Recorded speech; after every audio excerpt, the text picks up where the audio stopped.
데일리경제TV 시청자 여러분 반갑습니다. 박성재 차장입니다. 2월 12일 오늘의 아침 시황 브리핑 한번 시작해 보도록 하겠습니다. 자, 먼저 뉴욕 증시 흐름을 보고 갈 건데요. 제가 이제 파란색으로 표시를 못 해놨어요. 근데 미국 3대 지수는 밀렸습니다. 고용 데이터가 좋게 나왔음에도 불구하고 약보합권 정도로 내려가서 마감을 해준 상황이고요.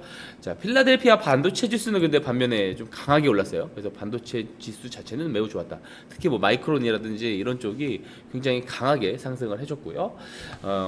WTI, 그러니까 유가를 한번 보게 되면 유가는 또 상승했어요. 상승한 이유가 미국에서 2차 항공모함을요 그 중동으로 출항시켰다, 출항 준비가 되었다라는 그 소식이 전해졌거든요. 그러면서 이제 다시 한번 지정학적 우려 키워지면서 유가가 상승하는 요인으로 작용을 했고요. 금 가격이 올랐잖아요. 또 금 가격이 다시 오른 이유도 마찬가지로 이런 유가가 오른 것처럼 안전자산 선호 심리가 좀 있습니다. 지정학적 불안이 커졌기 때문에 안전자산 선호 심리가 있고, 오늘 이 다우지수가 빠지긴 했는데 이 안에서 소비 업종이 강세 흐름을 보였단 말이에요. 특히 이 지금 현재 캐시플로우가 잘 나오고 있는 이 소비 업종이 당연히 좀 강세를 보인다라는 것 자체가 시장에서는 경기에 대한 어떤 걱정을 하는 것도 있고, 그에 따라서 안전자산을 조금 선호하는 심리가 커졌다, 이렇게 해석이 가능하잖아요. 그래서 금값은 오를 수밖에 없었습니다. 자, 그리고 2년물 국채금리, 10년물 국채금리 모두 올랐습니다. 사실 지금 제법 오르긴 했는데 오히려 이게 좀 빠진 거긴 합니다. 장중에 빠진 거긴 합니다만, 국채 금리 자체가 올랐다는 것 자체가 고용 서프라이즈가 이제 아무래도 금리 인하에 대한 어떤 기대감을 후퇴시키는 요인으로 작용했다라고 볼 수가 있겠습니다. 자, 그래서 업종 한번 이야기를 해보면은요, 업종 흐름을 보게 되면은 그 소프트웨어 쪽이 다시 밀렸어요. 그죠? 어제는 이제 V자 반등이 나오나 이렇게 싶었는데 다시 밀리는, 투매가 재점화되는 상황이 펼쳐졌고요. 반대로 이제 이거 반도체 쪽은 이제 굉장히 강세 흐름을 보였습니다. 뭐 반도체를 필두로 해서 뭐 전력, 뭐 인프라 이런 쪽이 다 강세 흐름을 보였고요. 자, 이제 국내와 이제 상관계 수가 매우 높은 이제 마이크론 같은 경우는 9% 사실상 상승을 해줬어요. 그래서 이걸 좀 우리 시장에서도 장 초반 이제 우리 시장에서도 이 장 초반 어쨌든 그 반도체 강세 흐름을 기대할 수 있겠죠. 뭐 지금 대체 거래소에서 삼성전자, SK 하이닉스 이런 쪽이 좋은 흐름들을 지금 보여주고 있습니다.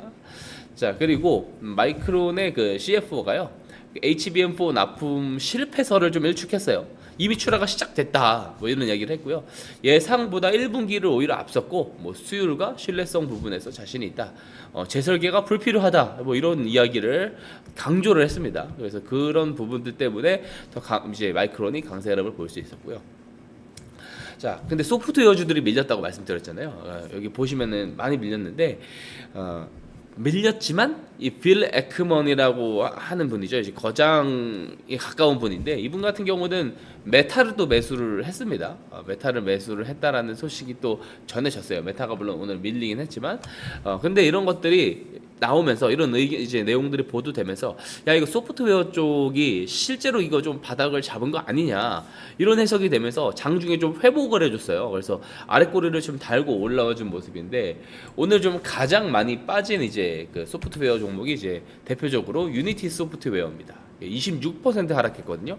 근데 이제 이것도 마찬가지로 이렇게 쭉 하락하다가 아랫꼬리 달고 메타 저 재료 이야기가 뜨고 나서 좀 올라오긴 했습니다만, 어쨌든 많이 빠졌잖아요. 그러니까 빠지다가 기술적 반등이 나오면서, 그죠? 이 V자 반등이 나온다라고 이제 어제 당장 제가 이야기를 해드렸는데 바로 이게 빠져버렸습니다. 많이 빠졌는데, 이 유니티 소프트웨어 자체도 실적은 나쁘지 않아요. 지금 실적 자체는 나쁘지 않은데 가이던스가, 컨센서스가 있잖아요. 가이던스를 하회를 했습니다. 실적이.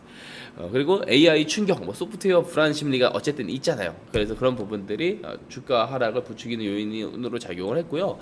그 미국이 좀 엄격하거든요. 그러니까 기업들이 가이던스를 정할 때 되게 보수적으로 정하는 경향이 있어요. 한국이랑 다르게.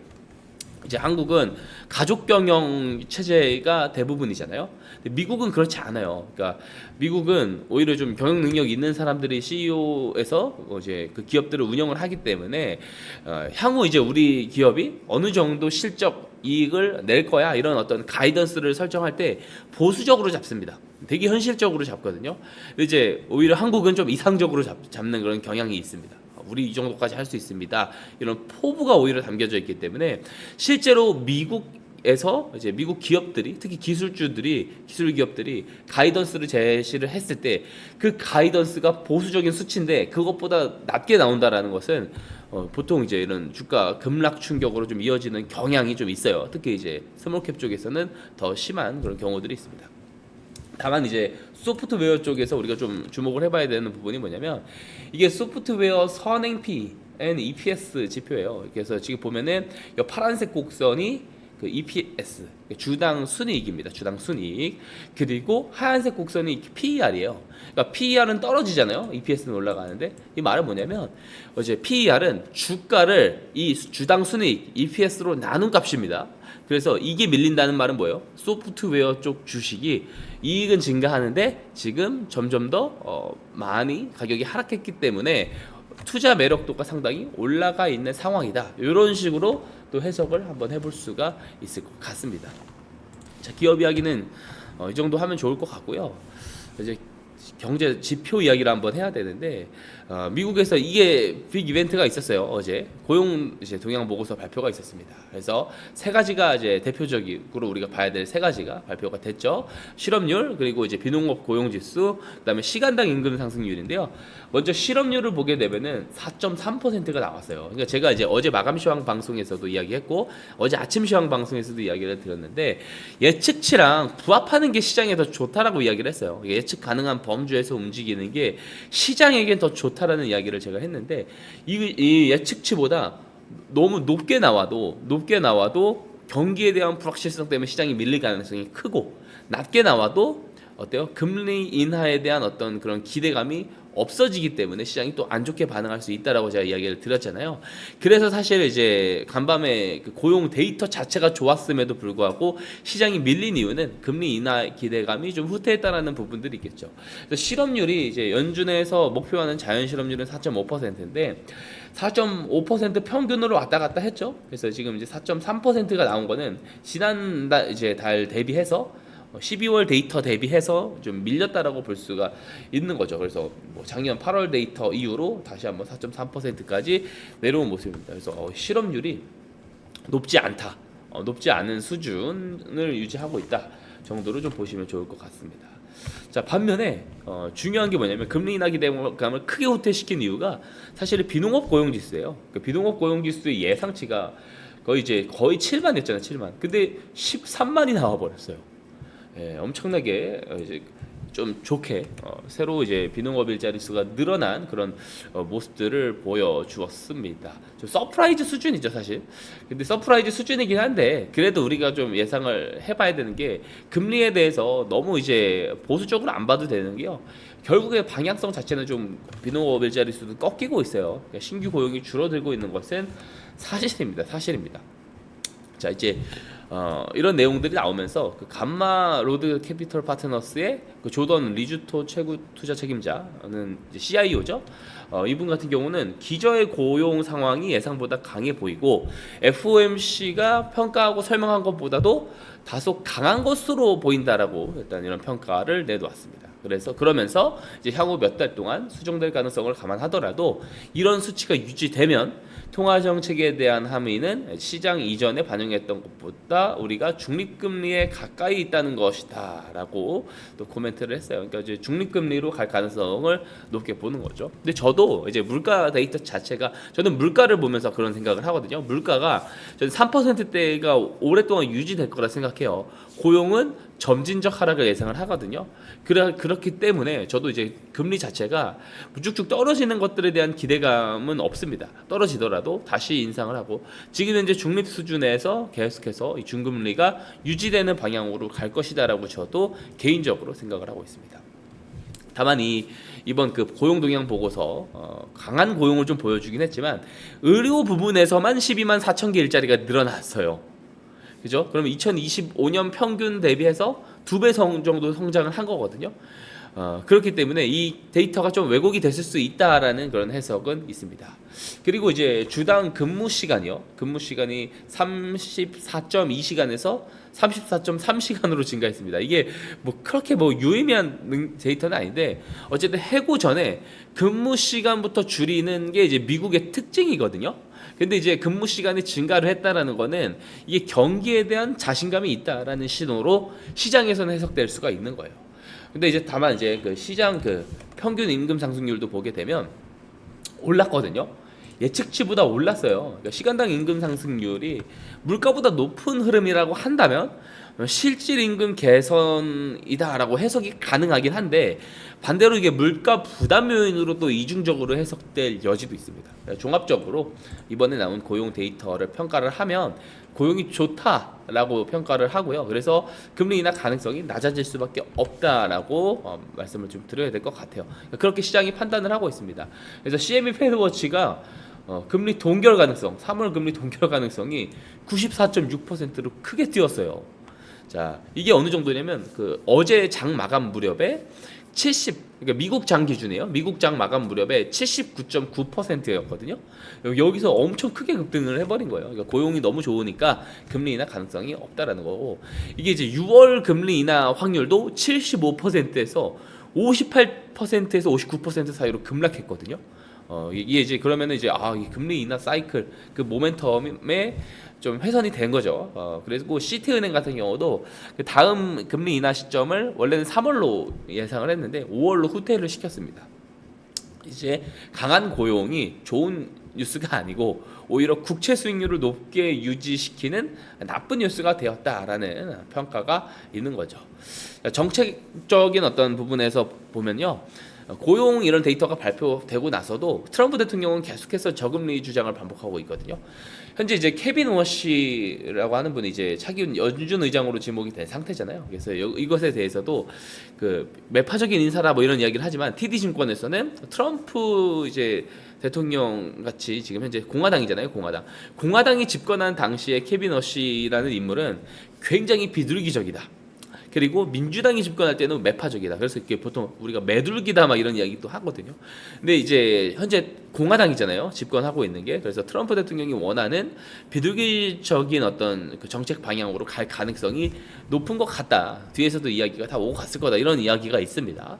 근데 ING에서는 이런 트럼프의 기대와는 다르게 어쨌든 지금 한 표 행사를 하는 사람에 불과하다. 그 사람의 의견에 따라서, 연준 의장의 의견에 따라서 이런 어떤 기준금리 방향이 결정나는 게 아니기 때문에 개인보다 데이터가 방향을 결정할 거다. 이런 프레임을 이야기를 했습니다. 자, 어쨌든 지표 이야기를 여기서 좀 마무리를 하고요. 자, 국내 증시 좀 미리 보기를 한번 보도록 하겠습니다. 먼저 이제 업종에 대한 이야기를 좀 보게 될 텐데요. 업종 한번 보게 되면 디램 가격이나 이제 낸드 플래시 가격이 이제 스마트폰 업계에 굉장히 타격을 줄 것이다라고 지금 예상이 되고 있습니다. 자, 왜 그러냐면 원가 상승이 정말 커지고 있거든요. 그래서 이제 지갑을 스마트폰 가격 지금도 저는 비싸다 생각하는데 여기서 더 가격이 올라 버리면 새 폰으로 교체하는 교체 수요가 적을 거예요. 그러니까 지갑을 열지 않는 소비자들이 늘어날 것이라고 보여지고요. 전 세계 올해 스마트폰 생산량이 2025년 대비해서 10% 정도 떨어질 거다. 뭐 이런 이야기를 합니다. 자, 그리고 스마트폰 부품 원가에서요. 원래는 이제 DRAM 그 메모리가 차지했던 비중이 10에서 15% 정도거든요. 근데 이게 지금 비중이 30에서 40%까지 치솟아 오른 상황입니다.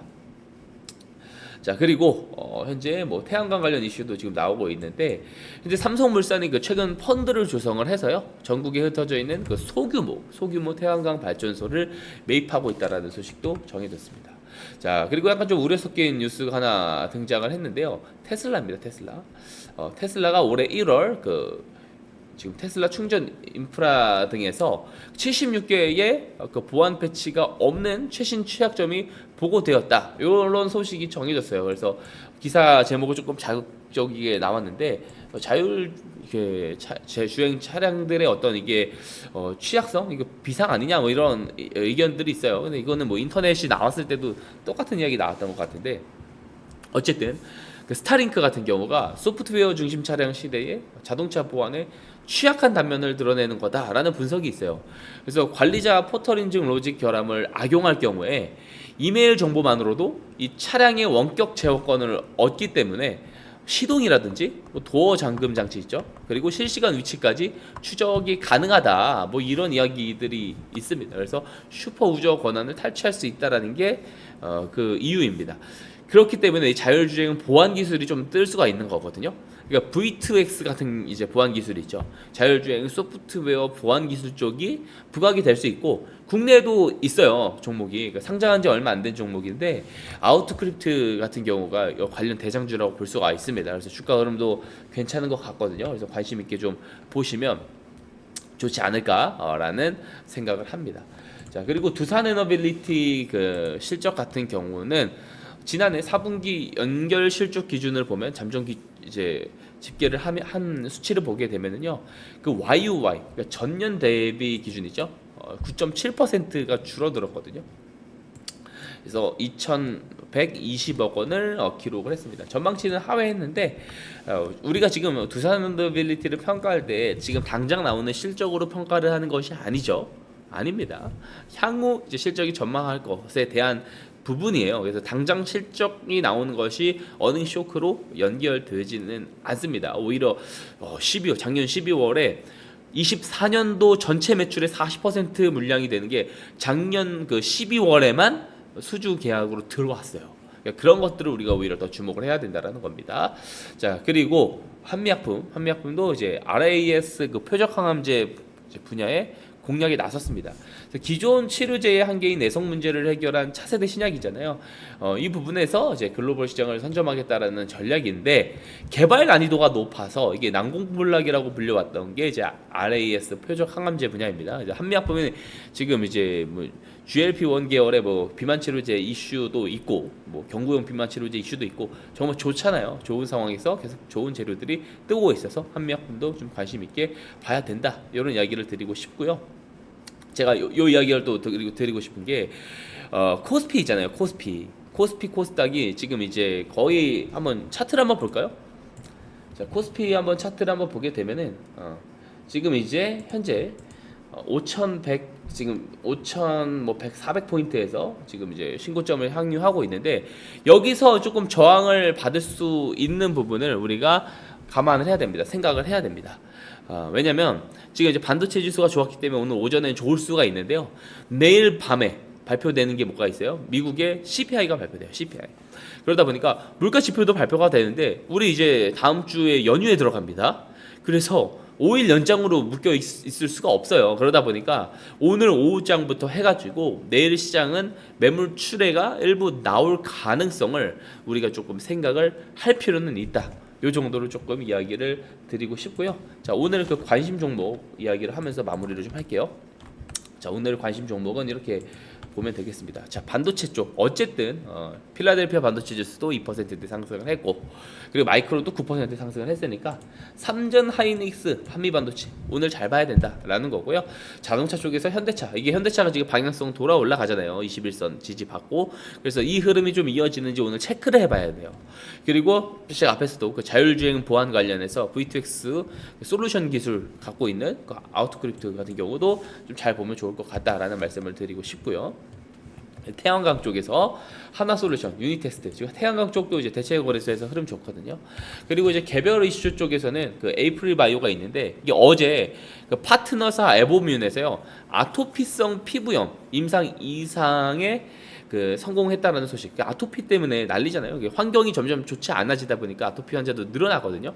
그래서 생각해 보면 저희 부모님 세대의 이제 아토피 피부염을 갖고 있으신 분들, 저희 세대 그리고 저희 자녀 세대가 갖고 있는 아토피 피부염을 가지고 있는 그 인구 대비 비중이 상당히 점점 늘어나는 추이거든요.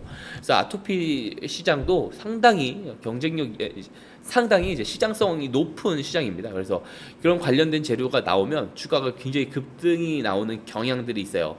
뭐 샤페론이라는 기업도 아토피 관련 재료만 나오면 막 급등이 나오잖아요. 그래서 사실상 에이프릴 바이오도 상한가를 가고 오늘도 이런 어떤 상승 흐름이 이어질 수 있는지는 좀 잘 지켜볼 필요가 있겠습니다.